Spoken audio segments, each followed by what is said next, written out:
औज़ुबिल्लाहिमिनश्शैतानिर्रजीम बिस्मिल्लाहिर्रहमानिर्रहीम। अस्सलाम वालेकुम डियर स्टूडेंट्स, कैसे हैं आप? अल्हम्दुलिल्लाह मैं खैरियत से हूँ। हम कर रहे हैं MTH 101 की सीरीज़, जिसका आज लेक्चर स्टार्ट करेंगे इंशाल्लाह 29, जिसमें हम पढ़ेंगे कि आप किस तरह डेफिनेट इंटेग्रल को आप किस तरह कंपेयर करेंगे रेक्टेंगल्स विड्थ के साथ, और उसका जनरल फार्मूला और उसकी छोटी मोटी जो आपके पास एग्जांपल्स होंगी। अगर आप हमारे चैनल पर नए हो तो सबसे पहले हमारे चैनल को सब्सक्राइब कर लें और बेल आइकन के बटन को लाजमी प्रेस करें, और दोस्तों के साथ ज़्यादा से ज़्यादा फेसबुक ग्रुप्स और व्हाट्सअप ग्रुप्स में ज़्यादा से ज़्यादा शेयर किया करें। ठीक है, 1 मिनट, व्हाट्सअप ग्रुप्स में भी शेयर किया करें और टेलीग्राम के ग्रुप्स में भी शेयर किया करें। ठीक है ना, अच्छा स्टार्ट करते हैं जी। Rectangles width formula, rectangle width formula जी आपके पास है delta x is equal to b minus a over n for इस इंटरवल के लिए। ठीक है ना, तो पिछली क्लासेस में हमने पढ़ा होगा कि डी एक्स या डेल्टा एक्स को हम ऐसे भी रिप्रेजेंट करते थे। ठीक है ना, तो ये सारी चीज़ें सेम थी। ओके, ये याद रखना है। अब करना क्या है कि अगर ए और बी के हम सब इंटरवल बनाएं तो हम एन पे डिवाइड करके उसके सब इंटरवल बनाएंगे। ठीक है ना, मतलब कि ए कॉमा बी जो इंटरवल होगा आपके पास, उसे आप एन पे डिवाइड करोगे तो आपके पास सब इंटरवल आएंगे। और वो सब इंटरवल कौन से होंगे? Delta x1, delta x2, delta x3, delta up to so on delta xn। You understand ना? अब देखो, जो इसका लार्जेस्ट सब इंटरवल होगा ना, जो लार्जेस्ट सब इंटरवल होगा, अंडरस्टूड है, वो मैक्सिमम आपके पास विड्थ होगी, वो डेल्टा एक्स के का नाम हम दिया जाएगा, उसको देंगे। ठीक है ना, छोटी सी एग्जांपल है, इसी के ऊपर एक लाइन है, लाइन के ऊपर नंबर दिए हुए हैं, वो नंबरों से आप वजाहत करेंगे या देखेंगे से कि ये कैसे मुमकिन है ये चीज़। ठीक है ना, तो देखते हैं ज़रा। अब देखें, 0 से मैंने लिखा लाइन के ऊपर 3/2, 5/2, थोड़ा सा दूर जा आगे ना मैंने बड़ी विड्थ ली तो 9/2 और 6 आ गया। अब देखें, इसकी अगर मैं बात करूं तो डेल्टा x1 इसका नाम आ जाएगा पहली चेंज, दूसरी विड्थ डेल्टा x2, तीसरी विड्थ थोड़ी बड़ी है तो वो क्या आएगी आपके पास? डेल्टा x3, और फिर बाद में ये क्या है, ये चौथी आ जाएगी डेल्टा x4। अब देखो, इनमें मैक्सिमम कौन सी है, बड़ी कौन सी है? वो ये वाली है। ठीक है ना, वो ये वाली है 9/2 माइनस 5/2, तो ये आपके पास डिस्टेंस निकल आएगा, ये विड्थ निकल आएगी। तो मैक्सिमम विड्थ डेल्टा एक्स के is equal to delta x3, ये मैक्सिमम होगी आपके पास, ये क्या होगी? मैक्सिमम होगी। तो delta x3 is equal to 9/2 minus 5/2, LCM लोगे क्या आएगा? 2, और 9 माइनस 5 4 आ गया, 4 को 2 पे डिवाइड करोगे 2 आ गया। You understand? मतलब कि आपके पास जो बड़ी विड्थ होगी वो आपके पास मैक्सिमम विड्थ कहलाएगी। ये आपने ध्यान से, कोई भी नंबर लाइन दे सकता है वो पेपर में, तो आपने वहाँ से देख लेना है कि जो इसकी मैक्सिमम विड्थ होगी ना, जो ज़्यादा डिस्टेंस होगा वो आपकी मैक्सिमम विड्थ आपके पास आ जाएगी। जनरल फार्मूला इसका क्या होगा? एरिया हम कंसिडर कर लेते हैं कि हमने अगर एरिया निकालना होता है, अगर हमने ये चीज़ का एरिया निकालना है, उसका जनरल फार्मूला ये बनाया हुआ है कि a is equal to limit maximum width delta x के अप्रोचेस टू 0, के इज इक्वल टू 1 से गोज टू एन, तो आगे फंक्शन आ जाएगा। फंक्शन कौन सा है? एफ ऑफ एक्स टेरी के डेल्टा एक्स के। यू अंडरस्टैंड ना? ये आपके पास फार्मूला बन जाएगा किसका? एरिया निकालने के लिए किसी भी मैक्सिमम विड्थ का। आगे, area under a curve f is continuous on close interval a, b and f of x greater than equal to 0। Non याद रखना है, नॉन नेगेटिव का मतलब ये होता है कि 0 या 0 से बड़ा, मतलब नेगेटिव नहीं है, 0 या 0 से बड़ा है। ठीक है ना, तो ये याद रखना है, नॉन नेगेटिव। ये पेपर में पूछा जा चुका है, ये आपने याद रखना है। ये पेपर में आपके मिड टर्म में एग्जाम में पूछा जा चुका है कि अगर आपके पास एक फंक्शन है f of x greater then 0, तो देन ये फंक्शन कौन सा है? पॉजिटिव है, नेगेटिव है, नॉन पॉजिटिव है, नॉन नेगेटिव है। तो यहाँ पे क्या होगा? देखो, ये आपके पास होगा नॉन नेगेटिव मतलब नेगेटिव नहीं है लेकिन 0 से स्टार्ट होता है और 1 तक जाता है। तो अगर यहाँ पे पॉजिटिव होता तो सिर्फ 1 से लेकर up to so on plus infinity, ये 0 से प्लस इन्फिनिटी मतलब कि नॉन नेगेटिव। ठीक है, तो ये देखो, ये तो हो गया, चलो नॉन नेगेटिव है। ठीक है, तो ये क्या हो गया फिर? ये नॉन पॉजिटिव। ठीक है ना, और ये क्या हो गया? ये पॉजिटिव। ये क्या हो गया फिर? नेगेटिव। समझ लगी बात की। ये फंक्शंस की मैंने सारी की सारी टाइप्स लिख दी हैं। अच्छा जी, इनडेफिनेट इंटेग्रल जो मैंने बात शुरू में की थी, इनडेफिनेट इंटेग्रल ए से b f of x d x, ये आपको पता है ये इनडेफिनेट इंटेग्रल होता है। ऐसा इंटेग्रल जो कि आपके पास लिमिट रखे, जो के पास आपके पास इंटरवल रखे, ना कि इन्फिनिटी वाली लिमिट आए, वो इनडेफिनेट इंटेग्रल होता है। ये डेफिनेट इंटेग्रल है, तो ये हमेशा बराबर होता है लिमिट मैक्सिमम डेल्टा एक्स के अप्रोचेस टू 0 के 1 से गोस एन, आगे फंक्शन एफ ऑफ एक्स टेरी के डेल्टा एक्स के, तो ये जो है ना हमेशा बराबर होते हैं। समझ लगी बात की, ये फॉर्मूला है, ये याद रखना आपने। तो नोट आपके पास डेफिनेट इंटेग्रल जो होता है वो एरिया अंडर दी कर्व होता है, एरिया अंडर दी कर्व होता है, ये भी आपने पॉइंट याद रखने हैं। तो यहाँ पर मैं अगर बताऊँ तो आपके क्विज़ कितने क्लियर हुए हैं ये मैं बता देता हूँ। नंबर 1 आपका जो क्विज़ है rectangle with formula, number 1। Number 2 ये वाली लाइन का आपने मैक्सिमम जो विड्थ निकालनी है वो कैसे निकालनी है। नंबर 3 आपने फंक्शन की टाइप्स को देख लेना है। नंबर 4 हाँ जी, डेफिनेट इंटेग्रल कौन सा होता है जो कि सिंपल लिमिट रखता है, ना कि इन्फिनिटी वाली लिमिट रखता है। यहाँ पे प्लस इन्फिनिटी या माइनस इन्फिनिटी आता है ना, वो इनडेफिनेट इंटेग्रल था। नंबर 4 5 जो भी है सारा देख, तो हाँ जी डेफिनेट इंटेग्रल को हम क्या कहते हैं, एरिया अंडर दी कर्व कहते हैं। यू अंडरस्टैंड ना, ये चीज़ें याद रखनी है और ये फॉर्मूला बराबर होता है। ये आपने चीज़ें आज के टॉपिक की ये याद रखनी है, ठीक है ना। आगे मैं बताता जाता हूँ साथ साथ। जी डियर स्टूडेंट्स, आगे देखें, आपके पास सिंपल सी एग्जांपल है जिसकी लिमिट है आपके पास लोअर लिमिट 2 है और अपर 4 है, और फंक्शन आपके पास दिया गया x - 1 इंटू डी एक्स, ठीक है ना। इंटीग्रेशन करनी है इसकी, तो सबसे पहले x की इंटीग्रेशन लग कर लेते हैं, फिर बाद में आप 1 की इंटीग्रेशन लग कर लेते हैं, ठीक है ना। तो देखें ज़रा, x की इंटीग्रेशन आप करोगे तो x की पावर है 1, ठीक है ना, 1, तो पावर में एक ऐड कर देंगे, वही आप डिवाइड कर दोगे पावर, ठीक है ना। और 2 से 4 उसकी लिमिट, -1 की इंटीग्रेशन x के रिस्पेक्ट x ही आ जाएगी और 2 से 4 इसकी लिमिट आ जाएगी, ठीक है ना। इसी तरह ही 1 + 2 ये 2 x पावर 2 हो जाएगा, /2 आ गया, 1/2 हम स्टार्ट पे निकाल देंगे और इसकी लिमिट रह जाएगी 2 से 4, और ये वैसे का वैसे ही आ जाएगा। देख लें ये एज इट इज़ आ रहा है और 1/2 स्टार्ट पे निकाल दिया। अब देखें जहाँ पे x है वहाँ पे आपने 4 लगा देना है, upper limit minus lower limit, upper limit 4 - 2, तो ये 2 आ गया, ये 16 आया, 16 - 4 कितना आ गया 12, 12 को आप 2 पे डिवाइड करोगे तो आपके पास 6 आएगा, तो 6 - 2 4। यू अंडरस्टैंड ना। इस तरह आपने ये एग्जांपल कर लेनी है, सिंपल सी एग्जांपल है। आगे है क्विज़ नोट, जो नोट होते हैं वही क्विज़ होते हैं, ये याद रखना है। साथ साथ भी बोलता हूँ और लास्ट पे भी बताता हूँ कि आपके क्विज़ कौन से कवर हुए हैं, ठीक है ना। तो आपने ध्यान से करते जाना है, ठीक है। हाँ एक और बात है, आपके जो एग्ज़ाम है वो 27 फ़रवरी से स्टार्ट हो रहे हैं, 27 फ़रवरी से, ठीक है ना, 27 फरवरी से स्टार्ट हो रहे हैं। तो आपने ध्यान से अपनी तैयारी करनी है, ठीक है ना, खींच के रखें तैयारी। उससे पहले हम ये प्ले लिस्ट कंप्लीट कर देंगे MTH 101 की, ओके।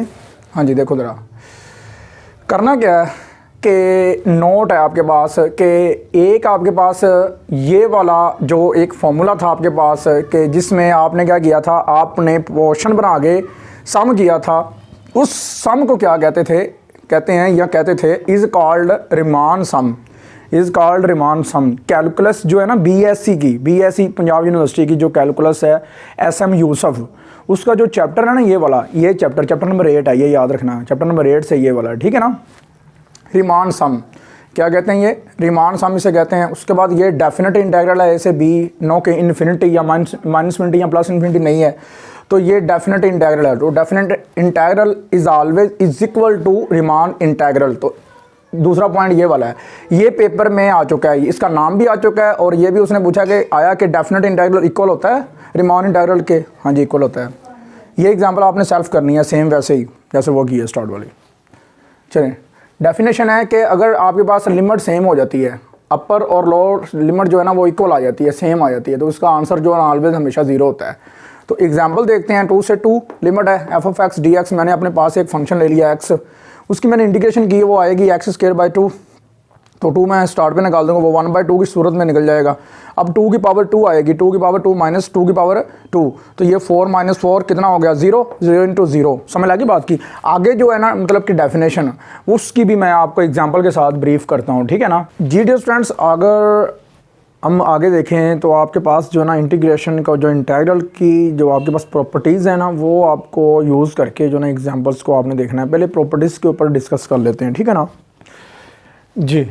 थ्योरम है आपके पास, इफ़ f and g दो फंक्शन है are integrable on a comma b close interval, then जी अगर आपके पास आता है जी ए से बी आपके पास लिमिट है और फंक्शन आपके पास एफ ऑफ एक्स है, इंटीग्रेट हो रहा है ये एक्स के रिस्पेक्ट, और एक कांस्टेंट है, कांस्टेंट ऑलवेज स्टार्ट पे चला जाता है, ठीक है ना।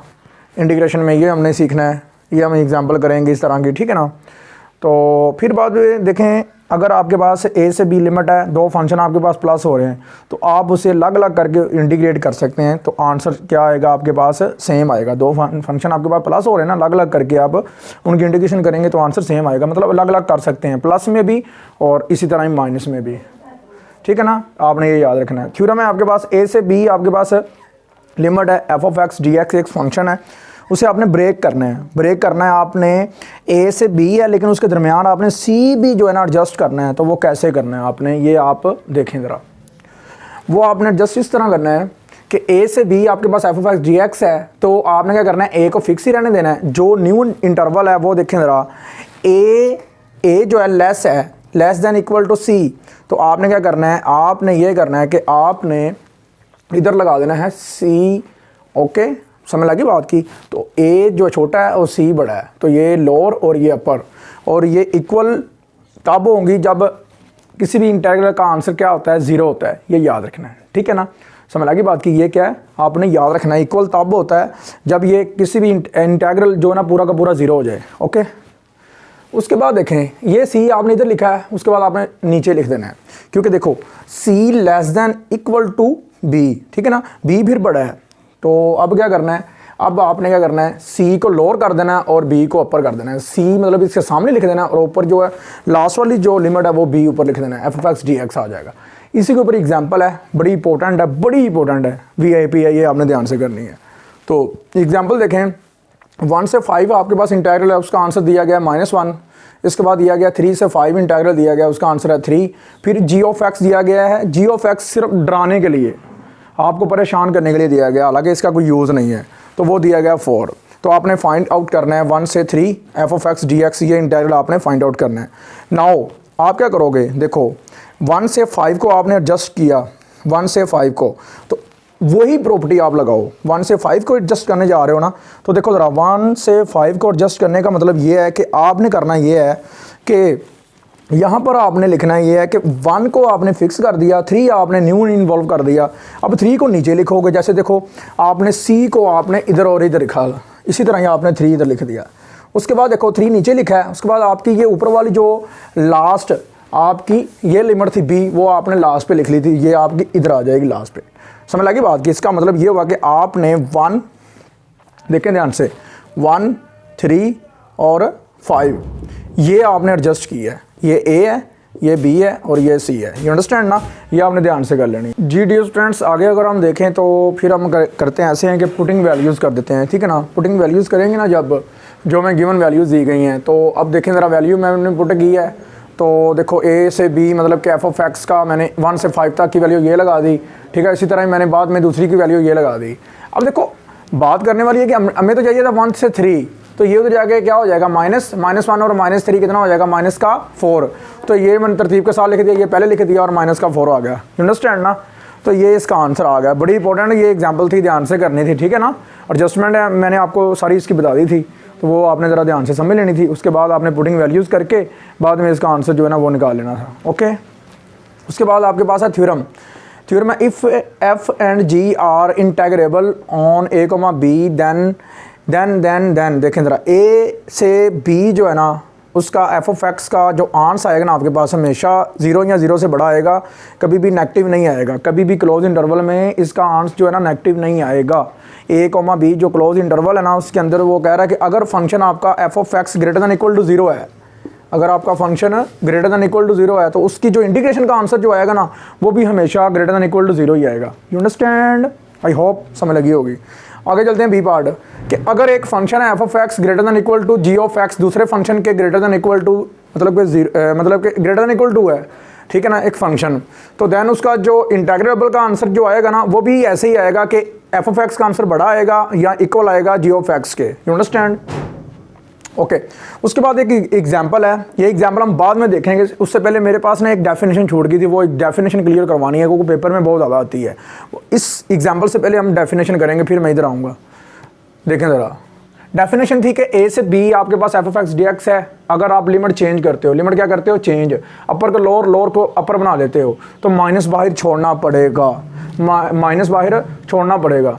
एग्जाम्पल है छोटी सी सी के ऊपर ही, 1 से 2 मैंने अपने पास ली है कि एक्स डी एक्स, इसे आप इंटीग्रेट करोगे क्या आएगा, एक्स का स्केयर बाय 2 आएगा, तो 1/2 स्टार्ट पे निकाल दोगे, तो 2 का स्केयर आएगा -1 आ जाएगा, -1 मतलब कि -1 का यहाँ पे हम कह सकते हैं स्केयर आ जाएगा, ठीक है ना, -1 का स्केयर आ जाएगा। ओके हो गया, -1 का स्केयर नहीं, 1 का स्केयर आएगा, दरम्यान में माइनस लगानी है, ठीक है ना, ये भी आपने कंट्रोवर्सी याद रखनी है, ठीक है। तो क्या होगा, 4 - 1 कितना आएगा, 3/2। तो ये तो आंसर आ गया सीधा सीधा। अब लिमिट चेंज करके देख लो, अपर को लोअर बना लो, लोअर को अपर बना लो, दरम्यान में आप क्या करोगे, माइनस शुरू में निकालना पड़ेगा, माइनस शुरू में निकाला, देखो माइनस निकाला है, -1/2 निकल आया, फिर आप लिमिट अप्लाई करो, लिमिट अप्लाई करोगे तो क्या आएगा, 1, देखो ना 1 का स्केयर 1 ही होगा और 2 का स्केयर 4 होगा, तो ये -3 आएगा और -1 प्लस आएगा, 3/2 आएगा। समझ लगी बात की।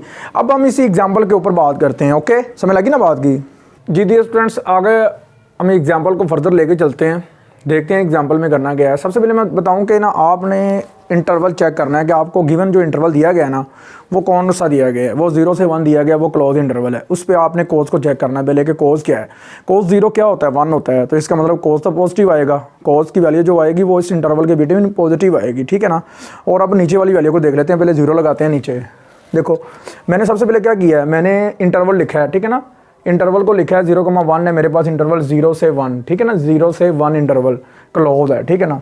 And cos x greater than 0 कैसे है, बिकॉज कोज एक्स जहाँ पे 0 लगा दिया, कोज 0 = 1 आ गया, तो यहाँ पे तो सबसे छोटी वैल्यू जो कोज की आ रही है वो 1 आ रही है। लेकिन ये भी याद रखना है कि कोज की जो लिमिट होती है ना, -1 और 1 के बिटवीन होती है, इसकी वैल्यू लाई करती है -1 और 1 के, तो इसकी जो सबसे बड़ी वैल्यू ये आ गई है 1। तो अब देखो यहाँ पर कोस 0 पे 1 आया है, अब कोस 1 चेक करोगे वो भी पॉजिटिव आएगा, कोस 1 चेक करोगे वो भी पॉजिटिव आएगा बस। तो अब देखो 1 तक ही आप मतलब चेक कर सकते हो, क्योंकि यहाँ पे आपके पास जो है ना लास्ट जो इंटरवल है वो 1 ही है, तो इट मीन कि ये कोस तो आ गया पॉजिटिव। एंड 2x³ - 5, तो पहले 0 लगा के देखो पुट x = 0 लगाया मैंने, 2 0 0 हो जाएगा, -5, तो -5 < 0 नेगेटिव। फिर देखो ज़रा, पुट x = 1, 2 × क्या आ गया 1, 1 की पावर 3 कितना आ गया, मतलब 1 ही आ गया, 2 × 2 2 - 5 कितना आ गया 3, 3 < 0, तो ये तो नेगेटिव हो गया सारा ही।